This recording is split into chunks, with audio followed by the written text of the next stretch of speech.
सिंधूरमधील दहशतवादी हल्ल्याचा बदला घेतलाय। पाकव्याप्त काश्मीरसह पाकिस्तानमधील दहशतवाद्यांची 9 ठिकाणं भारतीय सैन्यानं उद्ध्वस्त केली आहेत। भारतीय सैन्यानं ऑपरेशन सिंदूर अंतर्गत ही मोठी कारवाई केली। भारताकडून पाकव्याप्त काश्मीरमधील दहशतवादी तळांवर हवाई हल्ला करण्यात आलाय। बहावलपूर, मुझफ्फराबाद, मुरीदके, कोटली या सर्व दहशतवादी ठिकाणांवर हल्ला करण्यात आलाय आणि भारतीय सैन्याकडून या हल्ल्याची पुष्टी देखील करण्यात आली आहे। भारत सरकारने आपल्या निवेदनात म्हटलंय, या कारवाईत पाकिस्तान आणि पाकव्याप्त काश्मीरमधील दहशतवाद्यांच्या तळांना लक्ष्य करण्यात आलंय। याच ठिकाणावरून भारतावर दहशतवादी हल्ल्याचा कट झाला आणि त्याची अंमलबजावणी देखील करण्यात आली आणि त्यामुळे हेच अड्डे हल्ल्यासाठी निवडण्यात आले।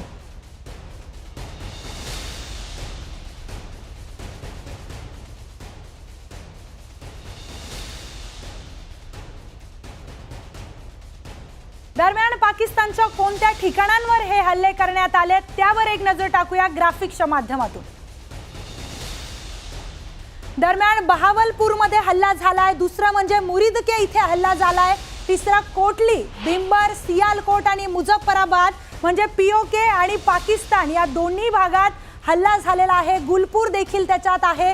या सगळ्या दहशतवादी हे जे अड्डे होते या सगळ्यांवर भारतीय सैन्याने हल्ला केलाय। यामध्ये बहावलपूर आहे, तर सगळ्यात महत्त्वाचं म्हणजे बहावलपूरमध्ये जैशे मोहम्मदचा तळ होता आणि हा सगळ्यात मोठी आतंकवादी संघटना होती, त्यामुळे इथे हल्ला झालेला आहे। दुसरं म्हणजे मुरीदके लष्कर तोयबाचं हेडक्वार्टर होतं, तिसरं कोटली दहशतवाद्याचं ठिकाण होतं, इथे देखील हल्ला झालेला आहे। मुझफ्फराबाद दहशतवाद्यांचा ट्रेनिंग कॅम्प होतं, इथूनच ते दहशतवादी ट्रेन करायचे आणि भारतात पाठवायचे दहशतवादी हल्ले करण्यासाठी, त्यामुळेच या ठिकाणांना निवडण्यात आलंय आणि या ठिकाणांना उद्ध्वस्त करण्यात आलंय। आज सुबह जैसा कि आपको ज्ञात होगा, भारत ने इस तरह के सीमा पार हमलों का जवाब देने और उन्हें रोकने तथा उनका प्रतिरोध करने के अपने अधिकार का प्रयोग किया है। ये कार्रवाई नपीतुली, नॉन एस्केलेटरी, आनुपातिक और जिम्मेदारीपूर्ण है। ये आतंकवाद की इंफ्रास्ट्रक्चर को समाप्त करने और भारत में भेजे जाने वाले संभावित आतंकवादियों को अक्षम बनाने पर केंद्रित है। ऑपरेशन सिंदूर 22 अप्रैल को पहलगाम में हुए विभत्स आतंकवादी हमले के शिकार मासूम नागरिकों व उनके परिवारों को न्याय देने के लिए लॉन्च किया गया था। इस कार्रवाई में 9 टेररिस्ट कैंप्स को टारगेट किया गया और पूरी तरह से इसे बर्बाद किया गया। इन लक्ष्यों का चयन विश्वसनीय इंटेलिजेंस सूचनाओं के आधार पर हुआ ताकि आतंक गतिविधियों की रीढ़ तोड़ी जा सके और यह खास ध्यान दिया गया कि निर्दोष नागरिकों और सिविलियन इंस्टॉलेशन को नुकसान न पहुंचे। तर पाकिस्तानमध्ये घुसून हल्ल्याचे काही आणखी फुटेज आलेले आहेत, ते आपण स्क्रीनवर पाहतोय। हल्ल्याचे नवीन फुटेज न्यूज 18 लोकमतच्या हाती लागले ते आपण पाहतोय। हल्ला कशा प्रकारे झाला, ज्या सुसाइड ड्रोन मार्फत हा हल्ला करण्यात आलाय त्या ड्रोन मध्येच हे कॅमेरे लावण्यात आले होते, त्यातून हे फुटेज समोर आलेले आहे। टार्गेट 1 आपण बघतोय, एक कोटली।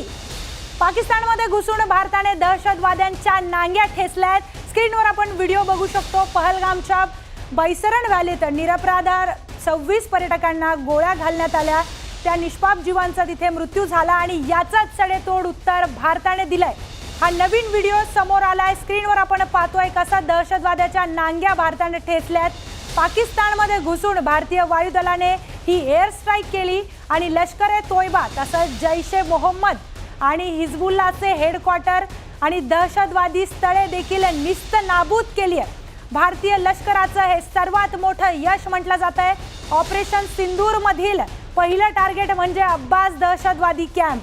हा कॅम्प कोटलीमध्ये आहे। हे ठिकाण नियंत्रण रेषेपासून 13 किलोमीटर अंतरावर आहे आणि ते उद्ध्वस्त करण्यात आलंय। इथेच दहशतवाद्यांना भारत विरोधी कारवायांसाठी ट्रेनिंग दिलं जायचं आणि भारताने हा ट्रेनिंग कॅम्प उद्ध्वस्त करत जमीनदोस्त केलाय। एअर स्ट्राईक झाला त्यावेळी इथे 50 दहशतवादी असल्याचं बोललं जात आहे। मध्यरात्री 1:04 अब्बास दहशतवादी कॅम्प उद्ध्वस्त करण्यात आलाय आणि जवळपास अधिकृत आकडा नसला तरीही जवळपास 50 दहशतवादी तिथे असल्याचं बोललं जात आहे।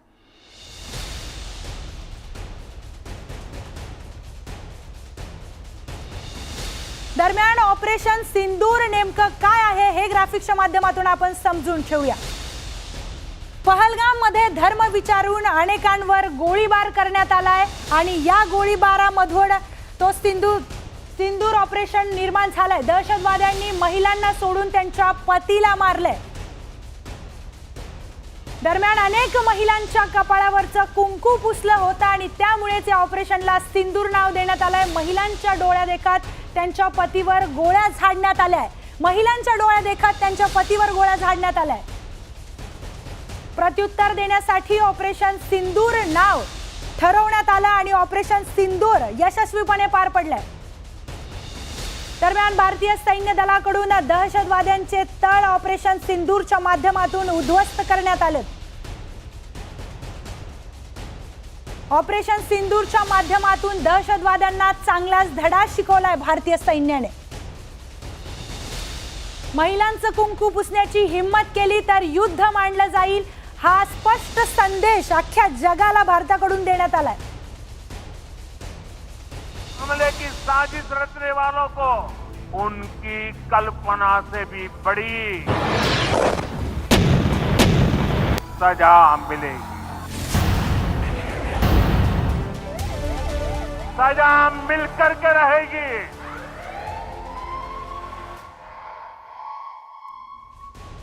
दरम्यान सीएसएमटी मध्ये मॉक ड्रिल सुरू आहे, थेट जाऊया। दरम्यान या मॉक ड्रिलचं ट्रेनिंग सुरू आहे। युद्ध करण्याची वेळ आलीच, जर युद्ध परिस्थिती निर्माण झालीच तर नागरिकांनी यावेळी कसं रिॲक्ट करायचं, नेमकं काय करायचं, कसं स्वतःला या परिस्थितीत वाचवायचं, या सगळ्यांचं प्रशिक्षण देण्यासाठी ही मॉक ड्रिल ठेवण्यात आली आहे। सीएसएमटी स्टेशनवर ही मॉक ड्रिल सुरू झाली आहे। आपण स्क्रीनवर व्हिज्युअल्स पाहू शकतो।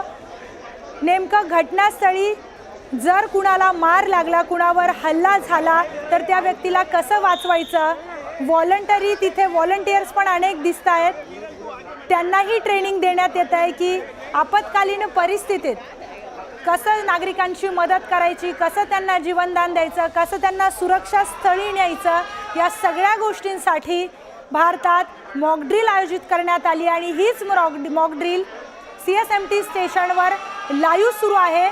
मुंबई ही भारताची राजधानी आहे, त्यामुळे मुंबईत मॉक ड्रिल होणं सगळ्यात महत्त्वाचं आहे। आपली प्रतिनिधी सुष्मिता बदाणे आपल्या सोबत जोडल्या गेलेल्या आहेत, त्यांच्याकडून आपण सविस्तर माहिती घेऊयात। सुष्मिता, सीएसएमटी मध्ये मॉक ड्रिलचं ट्रेनिंग सुरू झालेलं आहे, काय सविस्तर माहिती सांगशील तिथली? ज्या पद्धतीनं हा मॉक ड्रिल केला जात आहे, प्रमुख कर्मचारी अधिकारी यावेळेला उपस्थित आहेत। छत्रपती शिवाजी महाराज टर्मिनसवरती हे मॉक ड्रिल सुरू आहे। ज्या वेळेला मॉक ड्रिल मध्ये महत्वाचे मुद्दे आपल्याला पाहायला मिळतात की कोणालाही दुखापत झाली तर त्यांचे सहकार्य तुम्ही कसं कराल, अशा पद्धतीने मॉक ड्रिल वेळेला सायरन मारून त्यावेळेला नेमकं आपण कशा पद्धतीने कृती करणार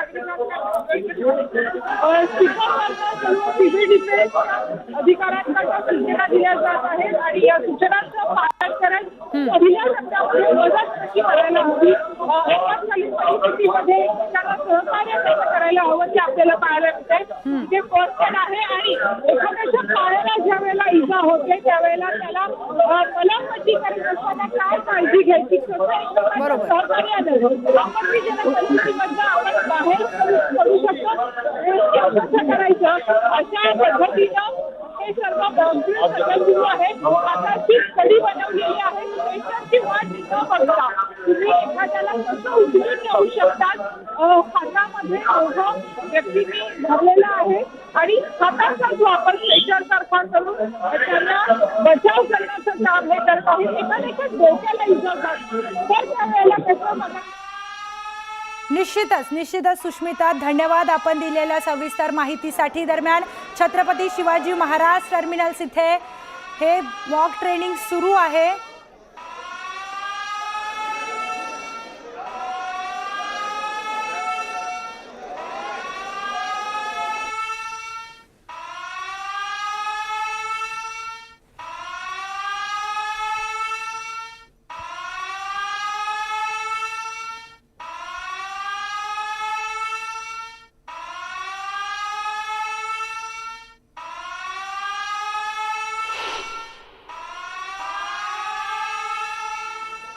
दरम्यान मुंबईमध्ये आणखी एक मॉक ड्रिल पार पडतंय। लोकमान्य टिळक टर्मिनल्स या ठिकाणी जीआरपी आणि आरपीएफ यांचा संयुक्त मॉक ड्रिल पार पडतोय। यामध्ये पोलिसांकडून प्रवाशांना आपत्कालीन परिस्थितीबद्दल माहिती देण्यात येणार आहे। काल केंद्र सरकारकडून देण्यात आलेल्या गाईडलाईन्सचं यात पालन केलं जाईल। तर लोकमान्य टिळक टर्मिनल्स या ठिकाणावरून मोठ्या संख्येने लोक बाहेरगावी जात असतात, त्यामुळे इथे गर्दीही मोठ्या प्रमाणात असते, त्यामुळे इथे देखील मॉक ड्रिल घेणं गरजेचं होतं। दरम्यान भारताने ऑपरेशन सिंदूर राबवत जैश ए मोहम्मदचं मुख्यालय असलेल्या बहावलपूर इथला तळ उद्ध्वस्त केलाय। पाकिस्तानच्या याच मुख्यालयातून भारताविरोधात अनेक दहशतवादी कारवायांची रणनीती आखण्यात आली होती। पुलवामा हल्ल्याची रणनीती ही याच जैशच्या मुख्यालयातून ठरवण्यात आली होती। अतिरेक्यांना इथेच प्रशिक्षणही देण्यात आलं होतं, त्यामुळे हे स्थळ उद्ध्वस्त करण्यात आलेलं आहे। हल्ल्याआधीचे फुटेज आपण बघू शकतो। हल्ल्याआधी ही जागा कशी होती आणि हल्ल्यानंतर हे ठिकाण पूर्णपणे उद्ध्वस्त करण्यात आलेलं आहे। सगळ्यात दुर्दैवी गोष्ट म्हणजे या ठिकाणी पुलवामा हल्ल्याची रणनीती आखण्यात आली होती आणि या दुर्दैवी पुलवामा हल्ल्याचं उत्तर भारताने पाकिस्तानला दिलेलं आहे। भारताच्या हल्ल्यात मसूद अझहरचं कुटुंब ठार झाल्याची माहिती सूत्रांकडून मिळते, तर मसूद अझहर वाचल्याची शक्यता देखील वर्तवण्यात येते। मसूद अझहरची मोठी बहीण या हल्ल्यात ठार झाल्याची माहितीही कळतीये, तर मसूद अझहरच्या कुटुंबातील 10 जणांचा या हल्ल्यामध्ये मृत्यू झाल्याची माहिती समोर येते, पण मसूद अझहर वाचल्याची शक्यता वर्तवली जाते। भारताच्या हल्ल्यात मसूद अझहरचं कुटुंब ठार झालंय। मसूद अझहरची मोठी बहीण या हल्ल्यात ठार झाली आहे। दरम्यान दहशतवाद्याला खतपाणी घालणारा पाकिस्तानचा बुरखा पुन्हा एकदा टराटरा फाटलाय। आपल्या भूमीवर दहशतवादी पाळले जात आहेत, ही बाब पाकिस्ताननं वेळोवेळी नाकारली आहे, पण मुरिदकेमध्ये घुसून भारताने लष्कर ए तोयबाचं हेडक्वार्टर उद्ध्वस्त केलं आणि त्यानंतर लष्कर ए तोयबानेच हेडक्वार्टरचा व्हिडिओ जारी केलाय। हे तेच ठिकाण आहे जिथे तरुणांची माथी भडकावून भारत विरोधी दहशतवादी कारवायांसाठी कट रचले जातात। हे ठिकाण नागरी वस्तीच्या अगदी मधोमध आहे, त्यामुळे आंतरराष्ट्रीय स्तरावर देखील आता पाकिस्तानचा बुरखा पुन्हा एकदा फाटलाय। आंतरराष्ट्रीय स्तरावर देखील आता जगाला कळालंय की पाकिस्तान दहशतवाद्यांना पाठीशी घालतंय।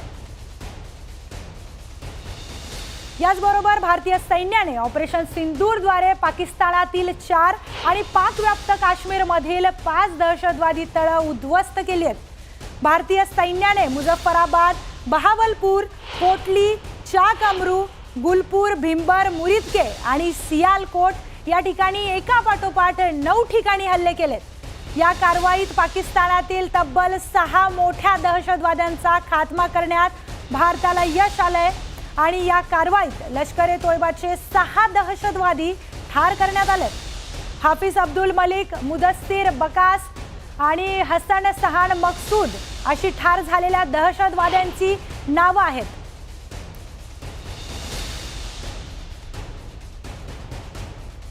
तर ऑपरेशन सिंदूरमध्ये अनेक कुख्यात दहशतवाद्यांचा खात्मा करण्यात आलाय। दहशतवादी याकूब मुघलचा खात्मा याच्यात करण्यात आलाय।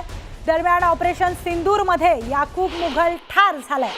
याकूब हा बिलाल टेरर कॅम्पचा प्रमुख होता आणि या हल्ल्यात याकूब ठार झालाय।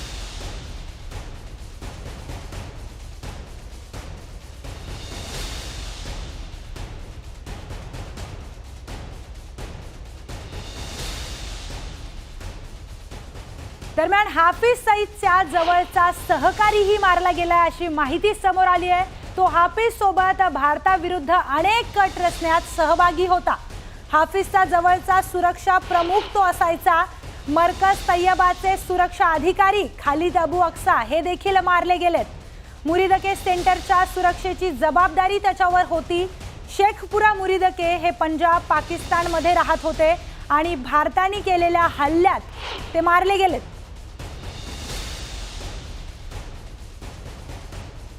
दरम्यान पाकिस्तानातील मुरीदके येथील तय्यबा मशिदीवरही भारतीय सैन्याने हल्ला केलाय। या हल्ल्याचा व्हिडिओ न्यूज 18 लोकमतच्या हाती लागलाय। ही मशीद इस्लामी दहशतवादी संघटना लष्कर-ए तोयबा चालवत असल्याची माहिती समोर आली आहे आणि त्याचमुळे ही मशीद उद्ध्वस्त करण्यात आली। ही मशीद इस्लामी दहशतवादी संघटना लष्कर-ए तोयबा चालवत असल्याची माहिती समोर आली आहे। त्यामुळे या ठिकाणी देखील दहशतवादी कारवाया आणि दहशतवाद्यांचा ट्रेनिंग होत असणार ही माहिती समोर आली आहे। मरकज उमर करा के अंदर